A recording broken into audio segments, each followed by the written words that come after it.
Hello everyone. Welcome to my channel. Please subscribe and hit the bell icon. We're begging Bold and Beautiful not to go where we all know they're heading. This week, Bold and Beautiful kicked off February sweeps with a party which morphed into a wedding. Meanwhile, we started down another storyline path that, should it continue next week, is likely to upset a whole lot of fans for more than a few reasons. I'm just going to say it, Eric throws a lousy party. I mean, dude, maybe if you took a little time to plan the events, guests would be given a little notice and be able to show up. And not for nothing, but nice as the Forrester living room is, it doesn't exactly scream special occasion. It does, however, scream wedding, as did Donna's white dress and the fact that Carter, the family's unofficial officiant, was on the rather exclusive guest list. More than a few folks pointed out that there were more Logans than Forresters in attendance. And the excuses given for some of the absences were right up there with "I had to wash my hair." Hayes being sick and Steffi not wanting to risk her still receiving grandfather's health made sense. But Thomas and Hope having some big hope for the future meeting? Yeah, no. And maybe someone could have called Bridget, who helped Finn save Eric's life. Everything about Eric's proposal was perfect and probably more than many realized. First, there was Eric asking Ridge to help him get down on one knee. This beautifully illustrated that Eric is not yet fully recovered, and that he has a long way to go. Then there was the face John McCook made when he said the line, "Will you marry your honey bear?" When I spoke to McCook a few weeks ago, he made it clear that both he and Jennifer Garais, Donna, have been pleased to see the show take this pairing away from the honey bear days. Yes, it'll always be part of their history and, knowing how this show is written, it'll be one of those phrases we forever include in our soap opera drinking game. But the face McCook made was sort of a great way of acknowledging that Donna and Eric have become so much more than the horny old goat, as Stephanie always called him, and the bimbo mistress. If the hope for the future meeting was so important that Thomas had to miss his grandfather's wedding, shouldn't the fact that Zend wasn't included push all his buttons? After all, that line is one he is supposedly heavily involved in. Shouldn't he be at least as upset about being excluded from that as he's been about not helping develop Eric's line, which he was never a part of to begin with? But of course, Zend had to be at this party so that he and RJ could put their differences aside pretty much out of the blue in order to take this story in a new direction. As Poppy realized her special mints were missing, Luna was downing them in champagne while Zend was repeatedly making it clear that if she ever got bored with her beau, he'd be happy to step in. Next thing we knew, a stoned Luna was mistaking Zend for RJ and beckoning him into the guest house bed. I'd love nothing more than to believe that Zend will realize exactly what's going on and walk away. But this show loves nothing more than to repeat its own history, and we've seen pretty much this exact same scenario play out time, Ridge and the original Caroline, after time, Thomas and Caroline 2.0, after time, Taylor and Ridge by Liam and Bill's scenes, in which the son said that his dad wasn't a destiny, fate kinda guy, despite the fact that the guy's been talking nonstop about the universe bringing Poppy back into his life for a reason.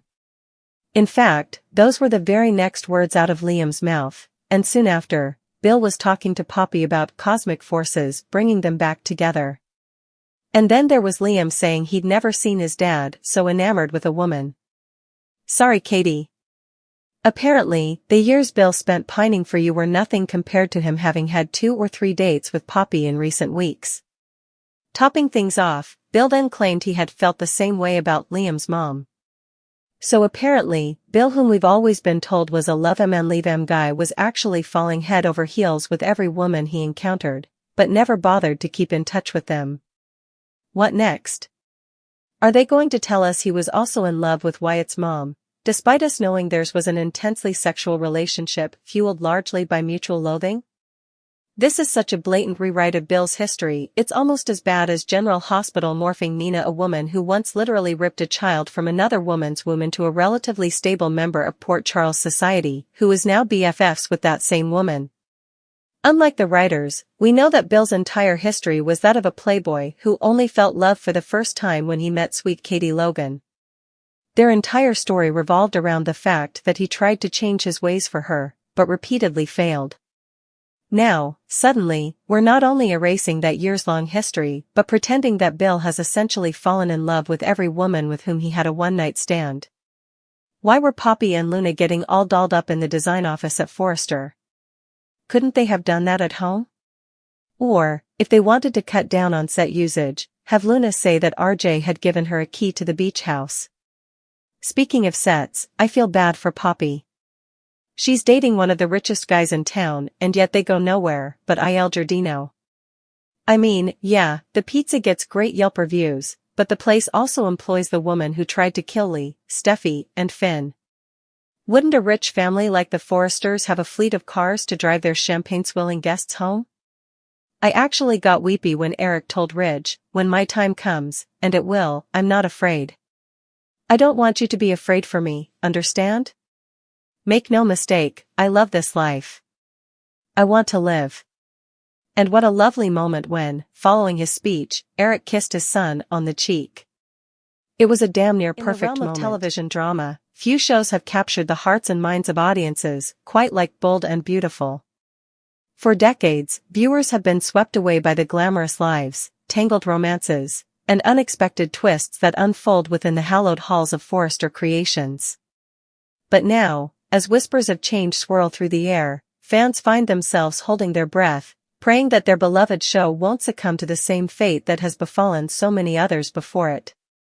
It's a tale as old as time in the world of soap operas, the constant struggle to keep things fresh and exciting while staying true to the core of what made the show beloved in the first place. And as the creators of Bold and Beautiful grapple with this challenge, fans can't help but fear the worst. Will their favorite characters be subjected to outrageous plot twists and nonsensical storylines? Will the show lose sight of the relationships and dynamics that have kept audiences invested for so long?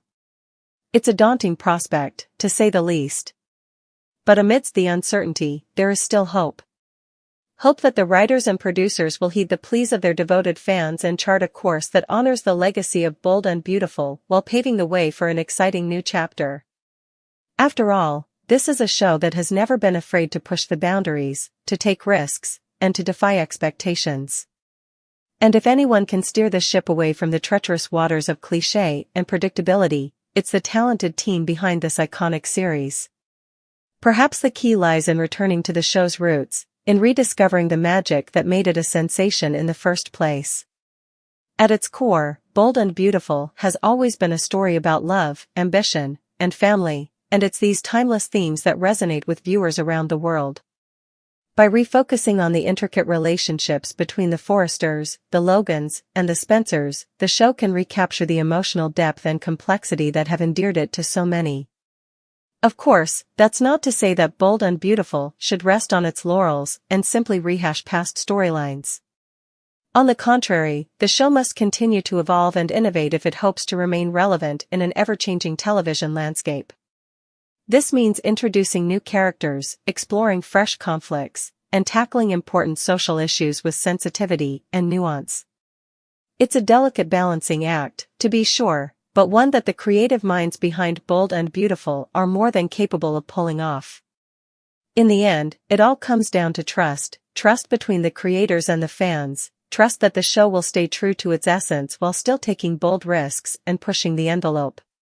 And as long as that trust remains intact, there's no limit to what Bold and Beautiful can achieve. So let's raise our voices in unison, pleading with the powers that be to guide our beloved show safely through the storm and into a future filled with drama, romance, and, above all, beauty.